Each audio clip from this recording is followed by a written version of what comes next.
Mango யாருக்கு பிடிக்காது? ஆனா 100 கிலோ மேங்கோ வச்சு மேங்கோ ஜூஸ் போட்டா எப்படி இருக்கும்? ஃபர்ஸ்ட் இந்த வீடியோ பண்ணது நம்மளுடைய மேட் பிரதர்ஸ் தான். அதுக்காக மாம்பழத்தை வந்து ஃபர்ஸ்ட் கழுவிடலாம் அப்படி நல்லா கழுவிடுறாங்க. அதை கழுவி அதை கீழே கொட்டுறத பாக்குறதுக்கு நிஜமாவே செம்மையா இருக்குங்க. அப்படியே குளிர்ச்சியா இருக்கு. அதை பார்க்கவே நாக்கு ஊறுதுன்னா பாத்துக்கோங்களேன். இப்ப டைம் வந்து கட் பண்ண போறோம். இப்ப வந்து கட் பண்றதுக்கான டைம் வந்துருச்சு. ஃபர்ஸ்ட் இதுக்கு நம்ம தேவையில்லாத தோல் தான். நமக்கு தோல் தேவையே கிடையாது. உள்ள இருக்கிற பல்ப் மட்டும் தான் நமக்கு தேவை. அதனாலே அதுக்கு ஏத்த மாதிரி கட் பண்றாங்க. ஸ்பூனை வச்சு நோண்டி நோண்டி நோண்டி எல்லா பல்ப்பையும் தனியா எடுத்து கொண்டு வராங்க.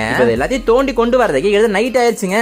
நெக்ஸ்ட் கொஞ்சம் வந்து மாங்காய் வச்சிருக்காங்க. ஏன்னா மாங்காய் இருந்தா தான் வந்து கொஞ்சம் புளிப்பு இனிப்பு கொஞ்சம் நல்லா இருக்கும் டேஸ்ட் அப்படின்ட்டு அதோட தோல்லாம் உரிச்சிட்டு அதை வந்து நார்மலா ஃபுல்லா கட் பண்ணி முடிக்கிறாங்க. அது ஈஸியா இருக்குது. பீஸ் கட் பண்ணி போட்டு முடிக்கிறாங்க. தென் அதே எல்லாத்தையும் வந்து மிக்ஸில போட்டு நல்லா எல்லா மாங்காய் பீஸ் நல்லா அரைச்சு எடுக்கிறாங்க. இது ஒரு மாங்காய் ஜூஸுங்க. இப்போ இந்த மேங்கோ பல்ப் இந்த மாங்காய் ஜூஸ் ரெண்டையும் ஊத்தி நல்லா மிக்ஸ் பண்றது பாக்கிறதுக்கு ரொம்ப சூப்பரா இருக்குது. அது லைட்டா பாக்குறது கேசரி மாதிரி இருக்கு அப்படின்னு சொல்றாங்க. அது அப்படிதான் இருக்கு. தென் ஸ்மெல் நல்லா ஃப்ரூட்டி மாதிரி வருதுன்னு சொல்றாங்க. இப்போ அடுப்பு ஆன் பண்ணி சட்டியை தூக்கி வைக்கிறாங்க. இப்போ இது கூட சேர்த்து 2 குடம் தண்ணி ஊத்தணும். தென் தேவையான அளவு ஜீனி அப்படின்னு அதையும் ஆட் பண்றாங்க. பட் ஃபர்ஸ்ட் ஊத்துறது சரியா பத்தல. ஜீனியும் பத்தல தண்ணியும் பத்தல. தென் திரும்பியும் தண்ணியை ஆட் பண்ணிட்டு தென் ஜீனியும் திரும்பி ஆட் பண்றாங்க. இப்ப போட்டு நல்லா கலக்கு நல்லா கலக்கிக்கிட்டே இருக்காங்க அந்த ஒரு சூட்டுல.